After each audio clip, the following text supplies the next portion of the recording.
ഞങ്ങൾ കുതിരപ്പുറത്ത് വരാമെന്ന് വെച്ചു. എങ്ങനെയുണ്ട് ഞങ്ങളുടെ കുതിരപ്പുറത്തെ വരവ്? അസലായി അല്ലേ? നിങ്ങൾ അശ്വമേധം കൊണ്ട് നിങ്ങൾ കീഴടക്കല്ലേ? അത് ഇടതുമുന്നണിയും കോൺഗ്രസും ഒക്കെ സജീവമായ പോരാട്ടത്തിനാകുമ്പോൾ നമ്മുടെ ഭാഗത്തുനിന്ന് വേണ്ടേ? വിസ്മയിപ്പിച്ചുകൊണ്ടാണല്ലോ ചാലക്കുടിയിലേക്ക് രവീന്ദ്ര മാഷ് വന്നത്. നല്ല സ്ഥാനാർത്ഥി കിട്ടാനില്ല. അത് മാത്രമല്ല, ആദ്യഘട്ടത്തിലൊക്കെ അങ്ങനെ പേരുകൾ വന്നെങ്കിലും മാഷ് ഇനി വീണ്ടും ഒരു തെരഞ്ഞെടുപ്പിൽ അങ്ങനെ വലിയ പ്രത്യേകിച്ച് തെരഞ്ഞെടുപ്പ് താല്പര്യമൊന്നും ഇല്ലാത്ത ഒരാളാണല്ലോ മാഷ്. അപ്പോൾ പക്ഷേ സർപ്രൈസ് ആയിട്ട് മാഷ് ലാൻഡ് ചെയ്തു. അപ്പോൾ മത്സരം പോരാട്ടത്തിലുള്ള മാറി. ഞാനിപ്പം ബെന്നി ബെഹനാനെ കണ്ടു. അപ്പോൾ ബെന്നി ബെഹനാൻ പറഞ്ഞത്, നിങ്ങൾ രണ്ടുപേരും നല്ല സുഹൃത്തുക്കളാണ്, കുടുംബമായിട്ടും MLA ആയിട്ടും ഒക്കെ ഇരുന്നപ്പോൾ നല്ല സുഹൃത്തുക്കളാണ്, മാന്യമായ പോരാട്ടം ചാലക്കുടിയിൽ പ്രതീക്ഷിക്കാം എന്നാണ് പറഞ്ഞത്. അമാന്യമായ ഒന്നും ഉണ്ടാവില്ല, പൊളിറ്റിക്കലായിട്ടുള്ള ഫൈറ്റ് ആയിരിക്കും എന്നാണ് പറഞ്ഞത്. തീർച്ചയായിട്ടും 101% ശരിയാണത്. ഇത് തീർച്ചയായിട്ടും പൊളിറ്റിക്കൽ ഫൈറ്റാണ്. ഇത് സമരം തന്നെയാണ്, യഥാർത്ഥത്തിൽ ഒരു രാഷ്ട്രീയ സമരമാണ്. ആ രാഷ്ട്രീയ സമരത്തിൻ്റെ അർത്ഥത്തിൽ തന്നെ ഞാനും ഇടതുപക്ഷ മുന്നണിയും ഈ തെരഞ്ഞെടുപ്പിനെ കാണുള്ളൂ. വാസ്തവത്തിൽ ഇന്ത്യയിൽ ഏറ്റവും വലിയ രാഷ്ട്രീയ സമരം നടക്കുന്നത്, നിലനിൽപ്പിൻ്റെ ഒരു പ്രശ്നം പോലും ഉയർന്നു വന്നിരിക്കുകയാണ്. രാജ്യം നിലനിൽക്കണമോ വേണ്ടയോ, ഭരണഘടന നിലനിൽക്കണമോ വേണ്ടയോ, അങ്ങനെ വളരെ സങ്കീർണമായ പ്രസക്തമായ കുറേ പൊളിറ്റിക്കൽ ഇഷ്യൂസാണ് ഈ തെരഞ്ഞെടുപ്പിൽ ഉയർന്നു വന്നിട്ടുള്ളത്. അതുകൊണ്ട് തന്നെ പൊളിറ്റിക്കൽ ആൻസർ കൊടുക്കുക എന്നുള്ളതാണ് ഇതിൻ്റെ യഥാർത്ഥ ലക്ഷ്യം. ഈ തെരഞ്ഞെടുപ്പിൽ വൈകാരികമായ ഇഷ്യൂസ് പലതും ഉയർത്തിക്കൊണ്ടുവരാൻ ശ്രമിക്കുന്നുണ്ട്. പക്ഷെ അത്തരത്തിലുള്ള വൈകാരികമായ വിഷയങ്ങളിൽ മനസ്സുപെടാതെ രാഷ്ട്രീയ വിഷയങ്ങളിൽ തന്നെ മനസ്സിനെ ഒതുക്കി നിർത്തുക, കോൺസെൻട്രേറ്റ് ചെയ്യുക, ഫോക്കസ് ചെയ്യുക എന്നുള്ളത് തന്നെയാണ് ഇടതുപക്ഷ ജനാധിപത്യ മുന്നണിയുടെ പ്രവർത്തന ലക്ഷ്യം.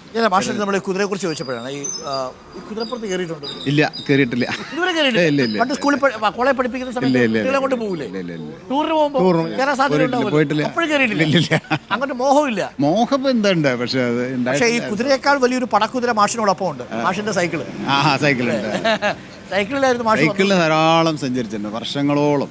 ഞങ്ങൾ ഇന്നലെ എൻ്റെ കൂടെ ഞാൻ സൈക്കിളിസ്റ്റാണ്, മൗണ്ടൻ സൈക്ലിങ്ങിനൊക്കെ സൈക്കിളിൽ തന്നെ പോയിക്കൊണ്ടിരുന്നത് വിക്ടോറിയ കോളേജ്. അപ്പോൾ ഈ സൈക്കിളിൽ ചവിട്ടുന്ന മനുഷ്യരെ കുറിച്ച്, അവർ അധ്വാനിക്കുന്ന മനുഷ്യരാണ്, അവർക്ക് മടിയൊന്നും ഉണ്ടാവില്ല എന്നുള്ളതാണ്. അതായത് നമുക്ക് പെട്ടെന്ന് ഉപേക്ഷിച്ച് പോകാൻ ഒരു ടെൻഡൻസി വരുമല്ലോ നല്ല കയറ്റം വരുമ്പോൾ. അപ്പോൾ ഈ രാഷ്ട്രീയത്തിലും ജീവിതത്തിലും കയറ്റം വരുമ്പോൾ മാഷ് എങ്ങനെയാണ് അത് കൈകാര്യം ചെയ്യുന്നത്? സൈക്കിൾ ചവിട്ടുന്ന പോലെ ആ കയറ്റമാണെന്ന് മനസ്സിലാക്കിക്കൊണ്ട് തന്നെ കയറ്റം കീഴടക്കാനുള്ള ശ്രമം നടത്തും. നമ്മൾ സൈക്കിൾ ചവിട്ടുന്ന പോലെ തന്നെ. അപ്പോൾ നമുക്ക് പറ്റാവുന്ന രീതിയിൽ സൈക്കിൾ സ്പീഡിൽ ചവിട്ടിയും ഒക്കെ കയറ്റം കയറുന്നത് എങ്ങനെയാണോ അതുപോലെ കയറ്റമുണ്ട് എന്ന് കരുതി പിന്മാറില്ല.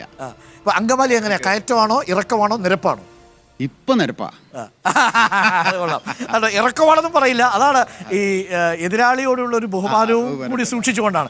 നിരപ്പാണ്, ഒരു ലെവൽ പ്ലേയിങ് ഗ്രൗണ്ട്, നിരപ്പാണ്. അതുകൊണ്ട് ചവിട്ടി തന്നെ പോകണം, ചവിട്ടി വിജയിക്കും എന്നുള്ളതാണ്. അപ്പോൾ രാഷ്ട്രീയ പോരാട്ടം തന്നെയാണ് പ്രധാനമായിട്ട് നടക്കുക. പക്ഷേ ഈ തെരഞ്ഞെടുപ്പിൽ ഇറങ്ങുമ്പോൾ ഇപ്പോൾ സംസ്ഥാന സർക്കാർ ഈ സാമ്പത്തിക പ്രതിസന്ധി മൂലം അനുഭവിക്കുന്ന ഒരു അവശത ഈ തെരഞ്ഞെടുപ്പിലെ വോട്ടർമാർക്കിടയിൽ ഒരു ബുദ്ധിമുട്ടുണ്ടാക്കുന്നു. ചിലപ്പോൾ ഉണ്ടായിരിക്കാം. പക്ഷേ ഞങ്ങൾ പറഞ്ഞ് ബോധ്യപ്പെടുത്താൻ ശ്രമിക്കാൻ ഇപ്പോൾ തന്നെ ഡൽഹിയിൽ നടന്ന സമരം, അതിനുശേഷം സുപ്രീം കോടതിയിൽ സംസ്ഥാന സർക്കാർ നടന്ന വേറൊരു സമര രീതി, പൊളിറ്റിക്കൽ പാർട്ടീസ് ഇവിടെ ലെഫ്റ്റ് നടത്തുന്ന സമരരീതി, ഇതിലൂടെയെല്ലാം ജനങ്ങൾക്ക് ഇപ്പോൾ ബോധ്യം വന്നിട്ടുണ്ട് കേരളത്തിൻ്റെ സാമ്പത്തിക പ്രതിസന്ധി എന്നുള്ള ഇക്കണോമിക് ക്രൈസിസ് എന്ന വാക്ക് ഉപയോഗിക്കാൻ പറ്റില്ല, ധനപ്രതിസന്ധിയാണ്, അറിയാലോ, കറക്റ്റ് അതാണ്. ആ ധനപ്രതിസന്ധിയുടെ കാരണം കേന്ദ്ര സർക്കാരാണെന്നുള്ളത് ജനങ്ങൾ ബോധ്യപ്പെട്ടിട്ടുണ്ട്. അത് എൻ്റെ ഈ തെരഞ്ഞെടുപ്പ് പര്യടന വേളയിൽ തന്നെ നമുക്ക് പലതരത്തിലും ബോധ്യപ്പെടുന്നു. അത് ശരി, അങ്ങനെ ഞെക്കിയത് കൊണ്ടാണല്ലേ കേരളത്തിന് ഈ പ്രശ്നം വന്നത് എന്ന് പലരും ചോദിച്ചിട്ടുണ്ട്. അത് ഈ സമരത്തിൻ്റെ റിസൾട്ടാണ്. സമരത്തിന്റെ റിസൾട്ടാണ്. അത് ബോധ്യപ്പെടുത്താൻ പറ്റുന്നുണ്ട്, ബോധ്യപ്പെടുത്തിയിട്ടുണ്ട്. അനുഭവങ്ങൾ ഇപ്പോൾ സുപ്രീം കോടതി കടമെടുക്കാനുള്ള അനുവാദം കൊടുക്കല്ല. ആ ഒരു സന്ദർഭത്തിലാണ് കേന്ദ്ര സർക്കാർ അനുവാദം തരുന്നത്. അതിന്റെ അർത്ഥം തന്നെ അത് യഥാർത്ഥത്തിൽ മുമ്പ് കൊടുക്കണമായിരുന്നു എന്നാണല്ലോ. അത് അന്ന് അനുവദിച്ചില്ല, അതെന്തുകൊണ്ട് എന്ന ചോദ്യം ജനങ്ങളിൽ ഉയർത്താൻ കഴിഞ്ഞിട്ടുണ്ട്. ഇപ്പോൾ മാഷെ, പൊളിറ്റിക്കൽ ഫൈറ്റ് ആണെന്ന് പറയുമ്പോൾ ഇപ്പോൾ UDF സംബന്ധിച്ച് ഇന്ത്യ നിലനിൽക്കാൻ വേണ്ടി ഈ തെരഞ്ഞെടുപ്പുകൾ തുടരാൻ വേണ്ടി ജനാധിപത്യത്തിന് വേണ്ടിയുള്ള തെരഞ്ഞെടുപ്പ് എന്നാണ് ബെന്നി ബെഹനാൻ MP പറഞ്ഞത്. താങ്കൾ മുന്നോട്ട് വയ്ക്കുന്നത് എന്തായിരിക്കും? രണ്ടു കാരണങ്ങളാണെന്നാണ് ഞാൻ CPM ലൈനിൽ നിന്ന് ഞാൻ മനസ്സിലാക്കുന്നത്. ഒന്ന്, ഇതേ കാര്യം തന്നെയാണ് മാഷും പറയാൻ പോകുന്നത്, പ്ലസ് കേരളത്തിന് വേണ്ടിയുള്ള ശക്തമായ ശബ്ദമായി മാറുന്നത്. ഇത് രണ്ടുമാണോ മാഷ് മുന്നോട്ട് വയ്ക്കുന്നത്? അത് നേരത്തെ പറഞ്ഞ മാത്രമല്ല, ഒന്ന് ഈ സെക്യുലറിസം, മതനിരപേക്ഷതയ്ക്ക് വേണ്ടിയിട്ടുള്ള പോരാട്ടം, മതനിരപേക്ഷത നിലനിർത്താൻ വേണ്ടി ലോക്സഭയിൽ ഉയർത്തുന്ന ശബ്ദം, അതിലാരാണ് എന്നും സമൂഹത്തിന് വേണ്ടി നിലനിൽക്കുക, അചഞ്ചലമായി നിലനിൽക്കുക എന്നുള്ള ചോദ്യം പ്രസക്തമാണ്. അതിൻ്റെ ഒറ്റ ഉത്തരവേ ഉള്ളൂ, അത് ലെഫ്റ്റ് മാത്രമാണ്. ഒരുപാട് പൊളിറ്റിക്കൽ അനുഭവങ്ങൾ ഉണ്ട് എന്നുള്ളത് കൊണ്ട് മതനിരപേക്ഷതയ്ക്ക് വേണ്ടി സംശയമില്ലാതെ ഉറച്ചു നിൽക്കുന്ന പ്രസ്ഥാനം ഇടതുപക്ഷം മാത്രം. മാഷൊരു മാഷായതുകൊണ്ട് ഇപ്പം മാഷ് ജയിച്ചു പോയെന്നിരിക്കട്ടെ, നരേന്ദ്രമോദി പ്രധാനമന്ത്രിയായെന്നിരിക്കട്ടെ, ഞാനൊരു ഹൈപ്പോത്തറ്റിക്കൽ സിറ്റുവേഷനാണ്, അത് ഇഷ്ടമല്ലെന്ന് അറിയാം എങ്കിൽ പോലും. അപ്പോൾ നരേന്ദ്രമോദി പ്രധാനമന്ത്രിയാവുന്നു, ഉച്ചഭക്ഷണത്തിന് ഒരു സർപ്രൈസ് കോൾ വരുന്നു, മാഷേ ഞാൻ എന്ന് ലഞ്ചിന് വിളിക്കുന്നുണ്ട് കേട്ടോ എന്ന് വിളിച്ച് നരേന്ദ്രമോദി അങ്ങേ ഉച്ചഭക്ഷണത്തിന് വേണ്ടി സൗഹൃദപരമായി ക്ഷണിക്കുന്നു, എന്തായിരിക്കും? അല്ല, തീർച്ചയായിട്ടും സൗഹൃദമൊക്കെ ഉണ്ടാവും. പക്ഷേ രാഷ്ട്രീയം ഒരിക്കലും സറണ്ടർ ചെയ്തുകൊണ്ട് ഒരു സൗഹൃദം ഉണ്ടാവില്ല. അതായത് വർഗീയതയ്ക്ക് സറണ്ടർ ചെയ്തുകൊണ്ട്, വർഗീയ ചിന്തയ്ക്ക് സറണ്ടർ ചെയ്തുകൊണ്ട്, ഫാസിസ്റ്റ് ചിന്തയ്ക്ക് സറണ്ടർ ചെയ്തുകൊണ്ട്, മതനിരപേക്ഷതയ്ക്ക് ലേശമെങ്കിലും മങ്ങലേറ്റിക്കൊണ്ട് ഒരു തീരുമാനം ഉണ്ടാവില്ല എന്നുള്ള കാര്യം ഉറപ്പാണ്. ഒരു സംശയവും. എത്ര പ്രലോഭനങ്ങളുണ്ടെങ്കിൽ ഒരു പ്രലോഭനത്തിലും വീഴില്ല. ആര് വന്നാലും മതനിരപേക്ഷതയ്ക്ക് വേണ്ടി, സെക്യുലറിസത്തിന് വേണ്ടി, ഭരണഘടനയ്ക്ക് വേണ്ടി ഏതൊക്കെ പ്രലോഭനം ഉണ്ടായാലും ഒരിക്കലും വഴങ്ങില്ല എന്നുള്ള. ഒന്ന് രണ്ട് പേഴ്സണൽ കാര്യം കൂടി, മാഷ് എത്ര കാലം കോളേജ് പഠിപ്പിച്ചത്? ഈ ആളുകൾക്ക് ഒരു സംശയം ഉണ്ടാവും, മാഷ് ഇപ്പോഴും സർവീസിലുണ്ടോ, സർവീസിൽ നിന്ന് റിട്ടയർ ചെയ്തോ? മാഷിനെ മാഷെന്ന് വിളിക്കുന്നത് എന്തുകൊണ്ടാണ്? മാഷന്മാരെല്ലാവരും മാഷെന്നല്ലേ വിളിക്കുക, മാഷന്മാരെല്ലാം വിളിക്കുക. അതുകൊണ്ട് എനിക്ക് ഏറ്റവും ഇഷ്ടവും അത് തന്നെ. എത്ര വർഷം പഠിപ്പിച്ചിരുന്നു? 26 വർഷം. 26. പെൻഷൻ കിട്ടി? പെൻഷൻ 26 വർഷം കഴിഞ്ഞ് VRS എടുത്തു. അന്ന് 2006 കൊടകര MLA, ആദ്യം കൊടകര MLA ആയപ്പോൾ VRS എടുത്തു. Very next day. ഈ കുട്ടികളെ പഠിപ്പിക്കുന്നതാണോ അതോ ഈ തെറ്റയിൽ മാഷിനെ പോലെയുള്ള മാഷുമാരും ഉണ്ടല്ലോ നമ്മുടെ അടുത്ത്, അപ്പോൾ ഇങ്ങനെയുള്ള ഈ പ്രവർത്തകരെയും മുന്നണി പ്രവർത്തകരെയും ഒക്കെ പഠിപ്പിക്കുന്നതാണോ? രണ്ടും രണ്ടാണ്. ക്ലാസ്സിൽ പഠിപ്പിക്കുന്ന വിഷയമാണ്. ആ വിഷയത്തിനെ എങ്ങനെ സാമൂഹ്യവൽക്കരിക്കാം എന്ന് കൂടി ക്ലാസ്സിൽ ഞാൻ ശ്രമിക്കാറുണ്ട്. പക്ഷെ ഇന്ന് ഇതല്ല, ഇത് വളരെ വിശാലമായ സിലബസ് ഉണ്ട്. മൊത്തം നേച്ചർ തന്നെ സിലബസാണ്. അതാണ്. മറ്റത് ഒരു പ്രിസ്ക്രൈബ്ഡ് സിലബസാണ്.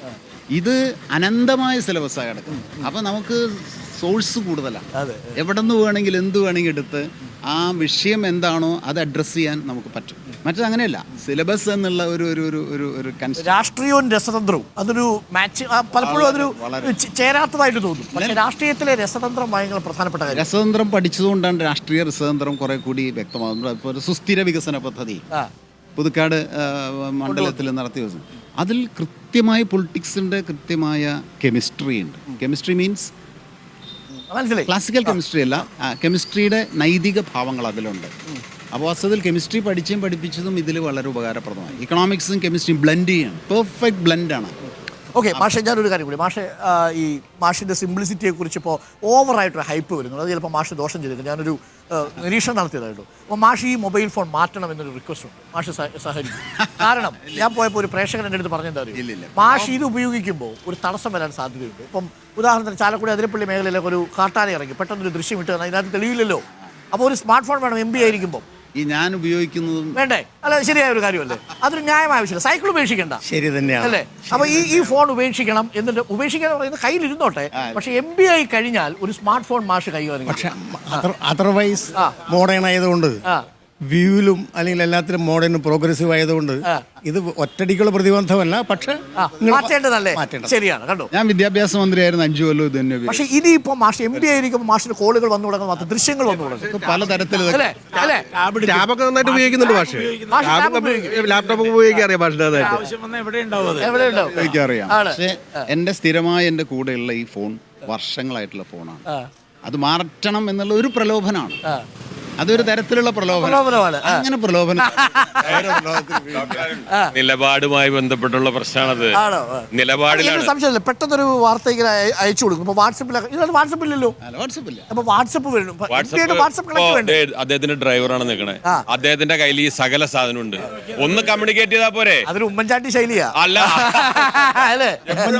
ഉമ്മൻചാണ്ടിയുടെ ശൈലി ഇവേസീവ് ആണ്. ഡയറക്റ്റ് വരാതിരിക്കാൻ വേണ്ടിയിട്ടുള്ള ഇവേഷനാണ്. ഇതല്ല. വീഴത്തില്ല. നമ്മളൊന്ന് പ്രലോഭിപ്പിച്ച് നോക്കിയതാ. പ്രലോഭനത്തിൽ കമ്മ്യൂണിസ്റ്റ് നൈതികതയാണ് അത്. നമുക്ക് പ്രലോഭനത്തിൽ വീഴില്ല. നമുക്കൊരു ലക്ഷ്യമുണ്ട്. നമുക്കൊരു പൊളിറ്റിക്കൽ. അപ്പോൾ പ്രേക്ഷകർ തെറ്റിദ്ധരിക്കേണ്ട, ഈ ഫോണേ ഉള്ളുവെങ്കിലും ടാബ് നന്നായിട്ട് മാഷ് ഉപയോഗിക്കും. മാഷ് ഈ ICT ഇതിന്റെ കംപ്ലീറ്റ് തിയറിയൊക്കെ എനിക്കറിയാം. ഇത് എങ്ങനെയാണ് എന്നുള്ളതും അത് എന്താ വരുന്നത് എന്നും എങ്ങനെയാണ് ഇതിനെ ഇപ്പോൾ പലരും ഉപയോഗിക്കുന്നതിനേക്കാൾ അപ്ഡേറ്റ് ചെയ്യപ്പെട്ട സംവിധാനം എന്താണെന്ന് പോലും ഞങ്ങളുടെ അച്യുശങ്കർ സാറുണ്ടായിരുന്നു കാര്യവട്ടത്തെ ഗവൺമെന്റ് യൂണിവേഴ്സിറ്റിയിലുണ്ടായിരുന്നു. ഏറെ കാലം വേണ്ടി ഇതേപോലെ ഒരു വാശി പിടിച്ചു. അതായത് മൊബൈൽ ഫോൺ ഉപയോഗിക്കുകയില്ല എന്ന് പറഞ്ഞു. പക്ഷെ ഒടുവിൽ ഉപയോഗിക്കേണ്ടി വന്നു. ഞങ്ങൾ ഉപയോഗിപ്പിച്ചു. അപ്പോൾ എങ്കിലും അപ്പോൾ വളരെ നല്ല ചൂടുണ്ട് മൊത്തത്തിൽ അല്ലേ? അന്തരീക്ഷം വളരെ ചൂടുള്ളതാണ്. തെരഞ്ഞെടുപ്പും രണ്ടും കൂടി ആയപ്പോൾ നല്ല ചൂടാണ്. ആദ്യഘട്ടത്തിൽ തന്നെ വരുമെന്ന് നമുക്ക് പ്രതീക്ഷിക്കാം അല്ലേ? ഫസ്റ്റ് ഫേസിൽ ഇലക്ഷൻ നടന്നാൽ അത്രയും ആശ്വാസം അല്ലേ? തീർച്ചയായും. അപ്പോൾ മാഷേ എല്ലാം ഉഷാറായി നടക്കട്ടെ. മണ്ഡലത്തിലേക്ക് വരുമ്പോൾ ഈ മണ്ഡലം സ്പെസിഫിക് ആയിട്ട് മാഷിന് പറയാനുള്ളതും കൂടി പറഞ്ഞ് നമുക്ക് അവസാനിപ്പിക്കാം. നമ്മുടെ നിയോജകമണ്ഡലത്തിൽ മാഷ് വിജയിച്ചു വന്നാൽ വിജയിച്ചു വരും, സംശയമില്ല. എനിക്കത് പറയാൻ പറ്റില്ലല്ലോ. ഞങ്ങൾക്ക് പറയാൻ പറ്റില്ല. എവിടെ വിജയിച്ചു വന്നാൽ ഈ മണ്ഡലത്തിൻ്റെ പല പ്രത്യേകതകളുണ്ട്. ഒരു പ്രത്യേകത, കടൽ ഒരു ഭാഗത്ത് കടലും മറുഭാഗത്ത് തമിഴ്നാടുമായിട്ടുള്ള മല ഇങ്ങനത്തെ ക്രോസ് ചെയ്ത് എടുക്കുന്നത്. ഇതിൻ്റെ കേന്ദ്രഭാഗത്ത് ഒരു സർവകലാശാലയുണ്ട്, കാലടി സർവകലാശാല. അപ്പോൾ ആ സർവകലാശാലയെ ബേസ് ചെയ്തിട്ട് വിദ്യാഭ്യാസ രംഗത്ത് ഒരു നവചാലക്കുടി എന്നുള്ള നവകേരളത്തിൻ്റെ അംശമായിട്ടുള്ളൊരു നവചാലക്കുടി എന്നുള്ള ഒരു സങ്കല്പം വികസിപ്പിക്കാൻ പറ്റിയ ആപ്റ്റ് പ്ലേസാണ്. ഇപ്പോൾ ഒരു വിജ്ഞാന സമൂഹം, ഇതാണ് നവകേരളം സ്വപ്നം കാണുന്ന ഒരു ആശയം. വിജ്ഞാന സമൂഹം, അതായത് നോളജ് ഇക്കോണമി അറിയാം. നോളജ് ഇക്കോണമിയിലേക്കുള്ള ഒരു യാത്രയുടെ ഭാഗമായി സൃഷ്ടിക്കപ്പെടുന്നതാണ് വൈജ്ഞാനിക സമൂഹം. ആ സമൂഹ സൃഷ്ടിക്ക് ആവശ്യമായ ഭൗതിക പശ്ചാത്തലം ഇവിടെ ഉണ്ട്. അത് ഉപയോഗപ്പെടുത്താൻ പ്രധാനമായിട്ട് ശ്രമിക്കുക. അത് മാത്രമല്ല, സമഗ്രമായിട്ടുള്ള വികസനം. അത് മാത്രമല്ല, വിദ്യാഭ്യാസം മാത്രമല്ല, ആരോഗ്യരംഗമുണ്ട്, പശ്ചാത്തല വികസനമുണ്ട്, അങ്ങനെ എല്ലാം ഉണ്ട്. അപ്പോൾ അതിനൊരു മാസ്റ്റർ പ്ലാൻ തയ്യാറാക്കിക്കൊണ്ട് തന്നെ പുതുക്കാട് ചെയ്തതുപോലെ ഒരു വലിയ മാസ്റ്റർ പ്ലാൻ തയ്യാറാക്കി ജനകീയമായി എല്ലാവരും ഉൾപ്പെടുത്തി ഡീസെൻട്രലൈസേഷൻ എന്നുള്ള ആശയം ഉപയോഗിച്ചു. അതായത് മണ്ഡലത്തിൽ ഒരു ആസൂത്രണത്തോടു കൂടിയുള്ള നേതൃത്വമുണ്ട്. തീർച്ചയായും അല്ലേ? അതാണ് മാഷ് പറയാൻ പോകുന്നത്. മാത്രമല്ല ചാലക്കുടിക്ക് പഴയ ബുദ്ധവിഹാര കേന്ദ്രമായിട്ടൊക്കെ ബന്ധമുണ്ടായിരുന്നു എന്നാണ് ചരിത്രത്തിൽ പറയുന്നത്. വളരെ ശാല അല്ലേ അത് എന്നാണ്. അപ്പോൾ അതുപോലെ ഇതൊരു ചാലക്കുടി ഒരു നവചാലക്കുടിയായിട്ട് മാറും, വൈജ്ഞാനിക ചാലക്കുടിയായിട്ട് മാറും. മാഷെ എല്ലാവിധ ആശംസകളും. അപ്പോൾ ഗംഭീരമാവട്ടെ. ആരോഗ്യമൊക്കെ നോക്കണം. കാര്യം ഈ തെരഞ്ഞെടുപ്പ് നല്ല ചൂടാണ് എന്നുള്ളത് കൊണ്ട്. ഈ നേരത്തെ പറഞ്ഞ ആ ഒരു കൺവെൻഷണൽ സ്റ്റൈൽ ഉണ്ടല്ലോ, അത് അദ്ദേഹത്തിന്റെ ആരോഗ്യത്തിന്റെ വേറെ രഹസ്യമാണ്. ഇത്രയും പ്രായമായി എന്ന് തോന്നാത്ത വിധത്തിൽ നമ്മളൊക്കെ അതിശയിപ്പിക്കുന്ന വിധത്തിലുള്ള ഒരു ചെറിയൊരു അസൂയയില്ലേ? ശരിയാട്ടോ. മാഷിനെ കണ്ടപ്പെട്ടത് ശരിക്കും ഡൈയല്ലേ മാഷി? അത് പറഞ്ഞു നുണപറയലില്ല അല്ലേ? പക്ഷെ മാഷിന് ഇത് നല്ല ചേരുന്നുണ്ട് അല്ലേ? തീർച്ചയായിട്ടും വെളുപ്പം ചേരും മാഷിന് അല്ലേ? ജന്മനാണല്ലോ. താങ്ക് യു മാഷെ, താങ്ക് യു. അപ്പോൾ രാവിലെ നമ്മൾ മാഷെ കണ്ടു. ഇനിയിപ്പോൾ മാഷം പ്രചരണ പരിപാടിയിലേക്ക് ഇറങ്ങുക. നമസ്കാരം, സന്തോഷം. അപ്പോൾ നമ്മൾ ജാക്കിയുമായിട്ടുള്ള യാത്ര തുടരുന്നു.